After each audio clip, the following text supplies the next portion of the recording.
Hello my friend, welcome to the Psychopedia. आज हम लोग स्टडी करेंगे कैरेक्टरिस्टिक्स ऑफ गुड रिसर्च के बारे में कि जब भी रिसर्च करते हैं तो जान लेना चाहिए कि उसके कैरेक्टरिस्टिक्स क्या क्या होते हैं, उसके फीचर्स क्या क्या होते हैं। तो देखते हैं कि जो रिसर्च है उसके फीचर्स क्या क्या होते हैं, उसके कैरेक्टरिस्टिक्स क्या क्या होते हैं। तो इसमें जो पहला जो कैरेक्टरिस्टिक्स है वो है ऑब्जेक्टिविटी का। इट मीन्स कि जब रिसर्च जो है वो ऑब्जेक्टिविटी का उसमें गुण होता है। इसका मतलब क्या होता है कि जब रिसर्च होता है तो ये बिना किसी बायस के होता है, यानी कि इसमें किसी तरह का कोई बायस नहीं होना चाहिए। यानी कि जब रिसर्चर रिसर्च करता है, ठीक है, तो जो भी इसका जो रिज़ल्ट हो वो किसी तरह के उससे अफेक्टेड नहीं हो। चाहे वो रिसर्चर का जो अपना जो बिहेवियर है उसकी वजह से उसका रिज़ल्ट में कोई इफ़ेक्ट ना पड़ा हो, या फिर उसके अपने एटीट्यूड की वजह से, या फिर उसका अपना इंटरेस्ट, वैल्यू या फिर कमिटमेंट की वजह से रिज़ल्ट पे किसी तरह का कोई इफ़ेक्ट ना पड़ा हो। ओके, तो ये हो गया ऑब्जेक्टिविटी में कि इसमें बायसलेस हो जो भी रिसर्च हो रहा है, ठीक है, उसका रिसर्च। अब देखते हैं सेकंड जो गुण होता है इसमें रिलायबिलिटी का गुण होता है। रिसर्च में रिलायबिलिटी का मतलब क्या होता है? यहाँ पे रिलायबिलिटी का मतलब कंसिस्टेंसी से होता है। ये कंसिस्टेंसी का मतलब क्या होता है, इसको हिंदी में संगत बोलते हैं। कंसिस्टेंसी का मतलब होता है कि एक बार रिसर्च हुआ, ठीक है, एक बार रिसर्च हुआ, किसी भी प्रॉब्लम को लेकर के हुआ, उसका कोई पर्टिकुलर सैम्पल था, ठीक है, और उसका कोई पर्टिकुलर प्रॉब्लम था, उसका हाइपोथेसिस थी। तो क्या हुआ कि अगर एक बार रिसर्च हो गया, ठीक है, और दूसरे को क्या है कि किसी को डाउट है या फिर उसको थोड़ा सा लग रहा है कि इसमें कि पता नहीं इसका रिज़ल्ट इसका सही आया है कि नहीं आया है, तो वो उसी रिसर्च को रिपीट करेगा, ठीक है, उसको उसी रिसर्च को रिपीट करेगा और फिर वो देखेगा कि जो रिज़ल्ट जो आ रहा है वो पहले की तरह ही सिमिलर है या नहीं है। जब सिमिलर आ रहा है यानी कि वो जो रिसर्च है वो क्या है, कंसिस्टेंसी है। और यही रिसर्च का गुण भी होता है कि जब रिसर्च करते हैं तो उसमें कंसिस्टेंसी का गुण होना चाहिए। जब उसको दोबारा रिपीट किया जाए सेम चीज़ को लेकर के, सेम प्रॉब्लम हो, सेम हाइपोथेसिस हो, सेम सैम्पल साइज हो, जो भी मेथड जो यूज़ हुआ है, तो ये सब मिला करके जब फिर से जब रिपीट करते हैं रिसर्च को, तो जो आना चाहिए, जो रिज़ल्ट आना चाहिए वो बिल्कुल कंसिस्टेंट ही रिज़ल्ट आना चाहिए, ठीक है।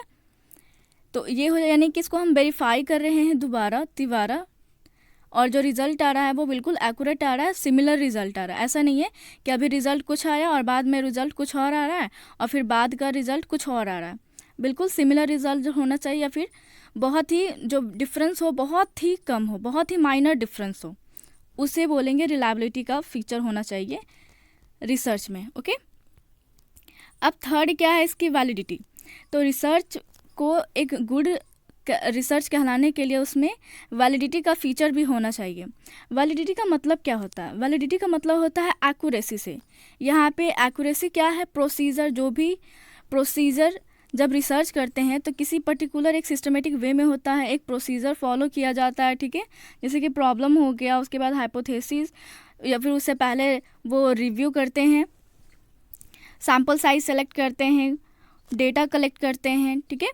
तो और या फिर जो रिसर्च इंस्ट्रूमेंट वो यूज़ कर रहे हैं, या फिर जो टेस्ट ले रहे हैं, टेस्ट डिफरेंट टाइप के टेस्ट हो सकता है रिसर्चर यूज़ करता हो अपने रिसर्च के लिए, चाहे वो पर्सनालिटी टेस्ट ले रहा हो या फिर इंटेलिजेंस टेस्ट हो, किसी भी तरह का टेस्ट वो यूज़ कर रहा हो, या फिर मेथड में देख लेता है कि उसे किस मेथड के थ्रू इन्फॉर्मेशन को गैदर करना है। वो इंटरव्यू लेगा या फिर केस स्टडी करेगा या फिर वो ऑब्जर्वेशन के थ्रू स्टडी करेगा, वो किस तरीके से करेगा, या फिर वो क्वेश्चनेयर को वो लेकर के वो सबसे फिल करवाएगा अपने सैम्पल से। तो यानी कि यहाँ पे सब जो भी सिस्टमेटिक जो एरर हो रहा है उन सभी से ये फ्री हो, एरर से ये एरर फ्री हो, जो भी उसका रिज़ल्ट है या फिर जो भी उसका जो प्रोसीजर है वो बिल्कुल ही एक्यूरेट हो, जो इंस्ट्रूमेंट टेस्ट मेथड जो यूज़ कर रहा है वो बिल्कुल एक्यूरेट हो, यानी कि टू द पॉइंट, वो किससे रिलेटेड हो, प्रॉब्लम से रिलेटेड हो। ओके, अब देखते हैं इसमें जो रिसर्च है उसमें जनरलाइजेबिलिटी का भी गुण होता है। ये होता क्या है जनरलाइजेबिलिटी? इसका मतलब होता है कि जो भी रिसर्च हुआ है उसका जो भी फाइंडिंग आ रहा है, जो भी उसका रिज़ल्ट आ रहा है, उसको वो अप्लाई करेगा लार्ज पॉपुलेशन के ऊपर। तो पहले तो जब भी रिसर्च किया जाता है तो सैंपल तो लेते ही है। वो सैंपल क्या होता है, लार्ज पॉपुलेशन से ही होता है। सैंपल का मतलब क्या होता है कि सैंपल जो है वो रिप्रेजेंटेटिव फैक्टर होता है किसका, लार्ज पॉपुलेशन का। क्योंकि किसी भी रिसर्चर के लिए ये पॉसिबल नहीं है कि वो बहुत बड़े यानी कि वो एक लार्ज पॉपुलेशन पे करे। जैसे कि एक शहर में जो है, जैसे कि रिसर्चर के लिए ये कैपेसिटी नहीं है कि एक लार्ज पॉपुलेशन को लेकर के रिसर्च करे। तो वो सैंपल लेता है, 400-500 का ये ग्रुप ले लेता है, 400-500 का एक सैंपल ले लेता है, उसी पे वो रिसर्च करता है। जो भी उसका जो फाइंडिंग आएगा, जो भी रिजल्ट आएगा, वो उसी के ग्रुप यानी कि उससे रिलेटेड जो पॉपुलेशन है, ठीक है, उसी पे वो फिर उस रिज़ल्ट को अप्लाई करता है। जैसे कि अगर कोई रिसर्च हुआ टीनेजर पे, ठीक है, टीनेजर पे हुआ है या फिर ओल्ड एज के पर्सन पे हुआ है या फिर बच्चों पे कोई रिसर्च हुआ है, जो भी उसका फाइंडिंग आएगा तो वो बच्चों पे क्या होगा, अप्लाई कर दिया जाएगा कि हाँ इस बच्चों में ये जो मान लीजिए कि अगर फिज़िकल या फिर मेंटल हेल्थ को लेकर के है तो उस पर ये अप्लाई कर दिया जाएगा कि हाँ इसमें ये चीज़ें होती है। तो जनरलाइजेबिलिटी का मतलब यही होता है कि जो भी फाइंडिंग आता है उसके लार्ज पॉपुलेशन पे उसको अप्लाई कर दिया जाता है। क्योंकि सैंपल क्यों कंसीडर क्या किया जाता है कि ये रिप्रेजेंटेटिव होता है होल पॉपुलेशन का, ये सैंपल का मतलब होता है, ठीक है। तो जो भी जो फाइंडिंग आता है उसको एप्लीकेबल होना चाहिए होल पॉपुलेशन पे, पूरे पॉपुलेशन पे उसको अप्लाई कर दिया जाता है। अब देखते हैं कि जो रिसर्च होता है उसमें सिस्टमेटिक का गुण होता है। ये सिस्टमेटिक क्या होता है कि जब भी हम रिसर्च करते हैं तो वो एक सिस्टमेटिक प्रोसीजर को फॉलो करते हैं। क्योंकि रिसर्च क्या होता है, एक ऑर्गेनाइज्ड होता है। रिसर्च में प्रॉब्लम होते हैं, रिव्यू ऑफ लिटरेचर होता है, हाइपोथेसिस होती है, सैंपल होते हैं, इसमें जो डेटा कलेक्ट करते हैं तो उसके मेथड्स होते हैं, या फिर जब डेटा कलेक्ट कर लेते हैं तो फिर उसको एनालाइज करने के लिए स्टैटिस्टिकल मेथड यूज़ करते हैं। तो ये रिसर्च क्या होता है, कंप्लीट ऑर्गेनाइज्ड होता है, ठीक है। ये होता है एक सिस्टमेटिक वे में होता है। क्वेश्चन जो भी प्रॉब्लम सेलेक्ट करता है रिसर्चर रिसर्च करने के लिए, तो उसका जो आंसर जो वो फाइंड करता है तो वो उसका एक सिस्टमेटिक प्रोसीजर को वो फॉलो करके ही करता है, ठीक है। इसमें जो कुछ भी जो स्टेप्स होते हैं वो स्टेप्स जो होते हैं वो कंक्लूज़न की तरफ लीड करता है, ठीक है। अब देखते हैं कि जो रिसर्च है उसमें जो 6 जो पॉइंट है वो साइक्लिकल है। साइक्लिकल में क्या होता है कि जो रिसर्च की एक कैरेक्टरिस्टिक ये है कि इसका नेचर जो होता है साइक्लिकल होता है, यानी कि इसमें ये साइक्लिकल का गुण होना चाहिए।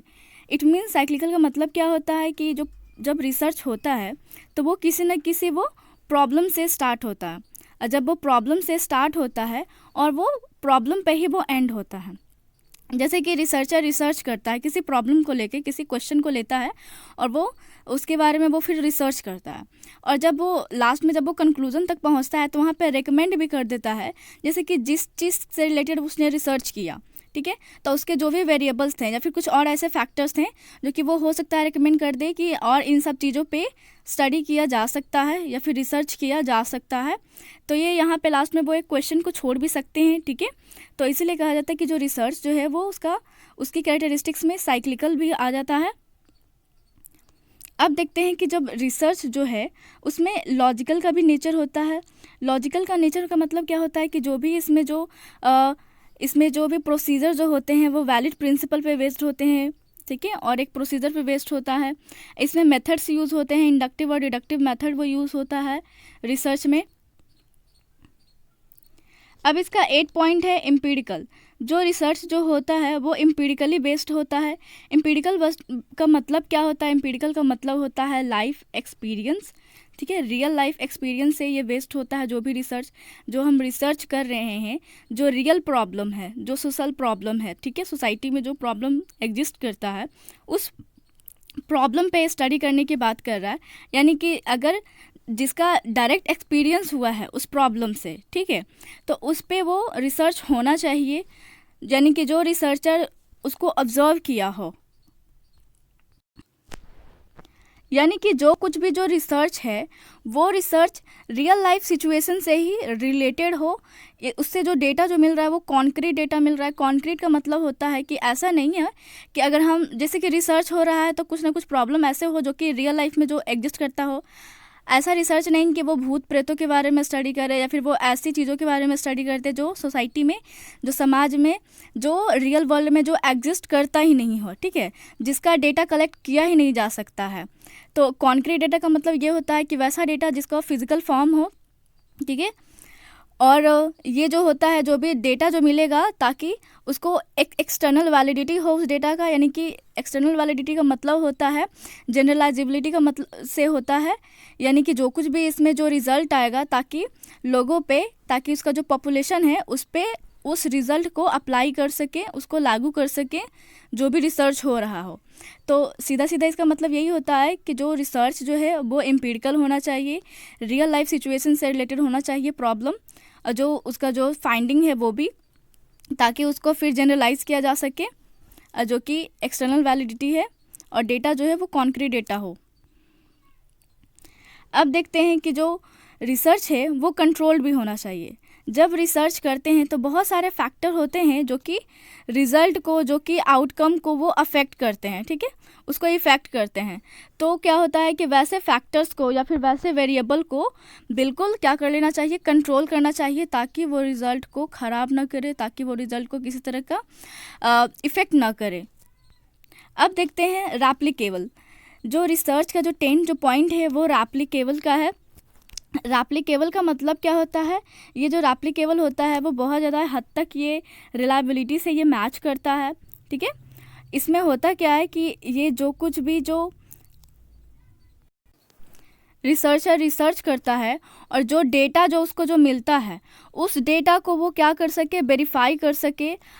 ये बिल्कुल काफ़ी हद तक ये रिलायबिलिटी से मैच करता है कि अगर डिफरेंट, क्या कह सकते हैं, जो डिफरेंट रिसर्चर हैं, जो रिसर्चर जो हैं, अगर एक रिसर्चर के रिसर्च से या फिर उसके रिजल्ट से अगर वो एग्री नहीं करते हैं, तो वो सेम उसके प्रोसीजर को वो एक्सेप्ट करके, यानी कि वो सेम प्रोसीजर को लेकर के, प्रॉब्लम को लेकर के, हाइपोथेसिस को लेकर, सैम्पल साइज़ को लेकर के, उस मेथड को लेकर के वो रिसर्च करे, और फिर जो रिज़ल्ट जो आता है उस रिज़ल्ट को वो देख सकते हैं कि जो रिज़ल्ट आया है वो एक्यूरेट रिज़ल्ट है कि नहीं है, ताकि एक साउंड डिसीजन लिया जा सके, ओके, ताकि एक सही डिसीजन लिया जा सके उस रिसर्च के रिज़ल्ट के बारे में, ओके।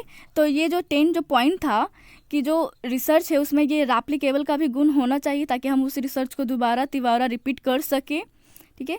तो फ्रेंड, आज के लिए बस इतना ही। नेक्स्ट वीडियो में फिर मिलेंगे। होप करती हूँ कि आपको ये मेरा वीडियो पसंद आया हो।